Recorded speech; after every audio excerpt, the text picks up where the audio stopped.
Hi friends, ഏതോ ജന്മകൽപ്പനയുടെ ഒരു പുതുപുത്തൻ എപ്പിസോഡിലേക്ക് എല്ലാവർക്കും സ്വാഗതം. അങ്ങനെ നമ്മുടെ അശ്വിൻ, എൻ്റെ വഴിയിൽ ഇനി നീ കടന്നു വരരുത്, ഇത് നിനക്കുള്ള അവസാനത്തെ താക്കീതാന്നൊക്കെ പറയുമ്പോൾ ശ്രുതി പറയുന്നുണ്ട്, നിങ്ങളുടെ വഴിയിൽ കടന്നു കയറി നിങ്ങളെ പ്രകോപിപ്പിക്കാനോ എനിക്ക് 1% പോലും ആഗ്രഹമില്ല. ഞാനും ഒരു ആത്മാഭിമാനമുള്ള പെൺകുട്ടി തന്നെയാണ്. നിങ്ങളിപ്പോൾ പറഞ്ഞില്ലേ നിങ്ങളുടെ വഴിയിൽ കടന്നു കയറരുതെന്ന്, അതിനാരും വരുന്നില്ല മിസ്റ്റർ. നിങ്ങൾക്ക് നിങ്ങളുടേതായ വഴിയുള്ളതുപോലെ തന്നെ ഈ ശ്രുതികുമാരി ലക്ഷ്മിക്ക് അവളുടേതായ വഴിയുണ്ട്. മേലിൽ നിങ്ങളും അത് മുടക്കാൻ വരരുതെന്ന് പറഞ്ഞിട്ട് രണ്ടുപേരും അമ്പലത്തിൽ നിന്ന് പിരിയാണ് കേട്ടോ. തുടർന്ന് നമ്മുടെ ശ്യാം ശ്രുതിയുടെ അച്ഛൻ്റെ അടുത്ത് ചെന്നിട്ട്, നിശ്ചയം നടത്താൻ പറ്റിയില്ല, അതുകൊണ്ട് താൻ വല്ലാതെ അങ്ങ് സന്തോഷിക്കണ്ട, ജ്യോത്സ്യത്തിലൊന്നും ഇവിടെ കാര്യമില്ലെന്നേ, ഇതിനാണ് ഇവിടെ കാര്യം എന്ന് പറഞ്ഞിട്ട് മോതിരം പൊക്കി പിടിച്ച് കാണിക്കുകയാണ് കേട്ടോ. ഈ മോതിരം ഞാൻ ഇന്നവളുടെ കയ്യിൽ അണിഞ്ഞില്ലെങ്കിൽ അതിനർത്ഥം ഈ രാത്രി കൂടിയേ നിങ്ങൾക്ക് ദൈവം വിധിച്ചിട്ടുള്ളൂ എന്നാണ്. എന്ത് ചെയ്യാം മംഗളെ, അറിഞ്ഞോ അറിയാതെയോ മോള് ചെയ്യുന്ന തെറ്റിന് ശിക്ഷ അനുഭവിക്കേണ്ടത് അങ്കിളല്ലേ.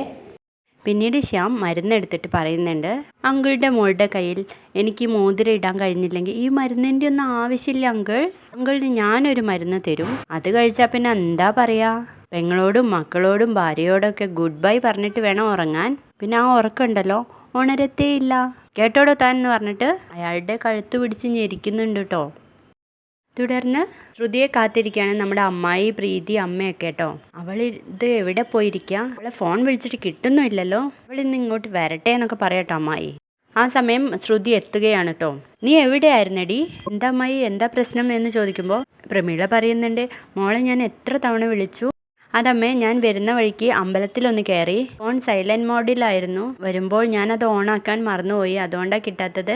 അമ്മ എന്തിനു വിളിച്ചത്, അച്ഛൻ്റെ മരുന്ന് വാങ്ങിക്കാനോ മറ്റോ ആണോ, അത് ഞാൻ നേരത്തെ വാങ്ങിയിട്ടുണ്ടെന്ന് പറയാം കേട്ടോ. അപ്പോൾ അമ്മായി പറയുന്നുണ്ട്, അതിനൊന്നുമല്ല നിന്നെ വിളിച്ചത്, പെട്ടെന്ന് പോയി ഒന്ന് കുളിച്ച് മാറ്റി വാ, നിങ്ങളുടെ മോതിര കൈമാറ്റാണെന്ന് പറയാം കേട്ടോ.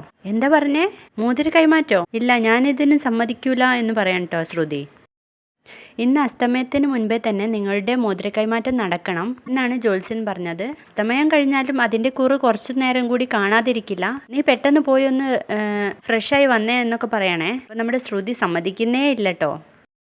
ആ സമയം ശ്രുതി മോതിര കൈമാറ്റത്തിന് സമ്മതിക്കില്ല എന്ന് മനസ്സിലാക്കിയ ശ്യാം വീണ്ടും അശോകൻ കഴുത്ത് പിടിച്ച് ഞെരിക്കുകയാണ് കേട്ടോ.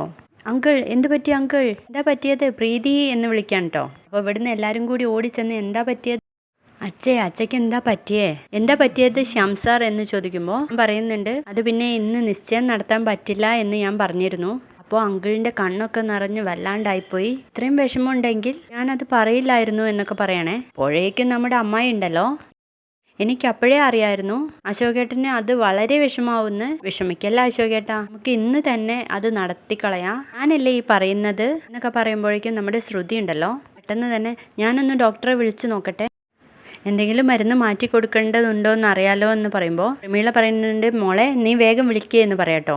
അങ്ങനെ അവൾ വിളിക്കുമ്പോൾ ഡോക്ടർ പറഞ്ഞു കൊടുക്കുന്നുണ്ട്, ആ മരുന്ന് തന്നെ റിപ്പീറ്റ് ചെയ്താൽ മതി, പ്രഷറിൻ്റെ പ്രശ്നമായിരിക്കും എന്നുള്ള കാര്യം. ഇത് പ്രഷറിൻ്റെ പ്രശ്നമൊന്നുമല്ല, നിങ്ങളുടെ മോതിര കൈമാറ്റം നടന്നാൽ മാത്രമേ അശോകേട്ടൻ്റെ മനസ്സൊന്ന് തണുക്കൂ എന്ന് പറയാം കേട്ടോ നമ്മുടെ അമ്മായി.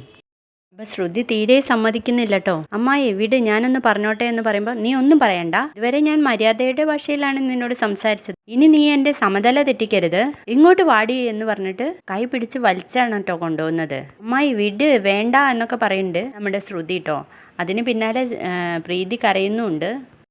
അശോകേട്ടാ ഇനിയൊന്നും പേടിക്കാനില്ല, ഞാൻ ഇവരുടെ വിവാഹ നിശ്ചയം നടത്തും, ഏട്ടനത് കണ്ട് സന്തോഷം കിട്ടട്ടെ ഒക്കെ പറയാൻ കേട്ടോ. എന്നിട്ട് അമ്മായി ഒരു മോതിരം എടുത്തിട്ട് ശ്രുതിയുടെ കയ്യിൽ കൊടുക്കുന്നുണ്ട്. ശ്യാമോൻ്റെ മോതിരം എവിടെയെന്ന് ചോദിക്കുമ്പോൾ ശ്യാം കാണിച്ചു കൊടുക്കുന്നുണ്ട് കേട്ടോ.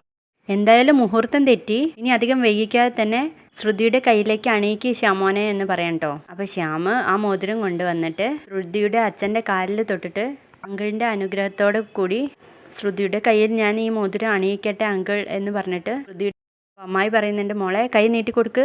അപ്പോൾ ശ്രുതി കൈ നീട്ടി കൊടുക്കുമ്പോൾ ആ ബാൻഡേജ് കാണുകയാണ് കേട്ടോ. അയ്യോ മോളെ നിനക്ക് എന്ത് പറ്റി എന്നൊക്കെ ചോദിക്കുമ്പോൾ അത് തട്ടി മുറിഞ്ഞതാന്ന് പറയാം കേട്ടോ നമ്മുടെ ശ്രുതി. ഇനിയിപ്പോൾ ആ കയ്യിലല്ലെങ്കിലും മറ്റേ കയ്യിൽ നമുക്ക് ഇടാം, ഇനി അതിൻ്റെ പേരിലൊരു പ്രശ്നം വേണ്ട, എന്നിട്ട് മുറിവ് ഉണങ്ങി കഴിഞ്ഞിട്ട് മാറ്റിയിട്ടാൽ പോരെ, അത് മതി എന്ന് പറയാം കേട്ടോ അമ്മായി. എന്നിട്ട് ശ്രുതിയോട് പറയുന്നുണ്ട്, മോളെ ആ കൈ നീട്ടി കൊടുക്ക് എന്ന് പറയുമ്പോൾ ശ്രുതി മനസ്സില്ലാ മനസ്സോടെ നീട്ടുകയാണ് കേട്ടോ. അങ്ങനെ ആ മോതിരം ഇട്ട് കൊടുക്കുന്നുണ്ട്, ശ്രുതി തിരിച്ചു ഇട്ട് കൊടുക്കണേ.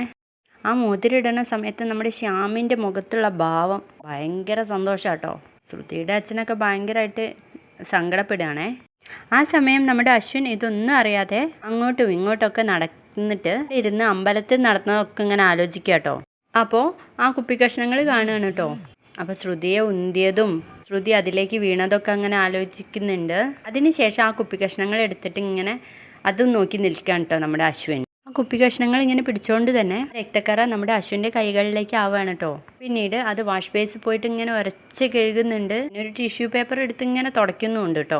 വീണ്ടും അത് പോവാഞ്ഞിട്ട് വീണ്ടും കഴുകുന്നുണ്ട്, വീണ്ടും തുടയ്ക്കുന്നുമുണ്ട്. നമുക്കത് കാണുമ്പോൾ ചെറിയൊരു ഭ്രാന്ത് വന്നിട്ടുണ്ടോ എന്ന് തോന്നിപ്പോവും. വീഡിയോ ഇഷ്ടപ്പെട്ടെങ്കിൽ ഒന്ന് ലൈക്ക് ചെയ്യണം, ഒന്ന് സബ്സ്ക്രൈബും ചെയ്യണേ.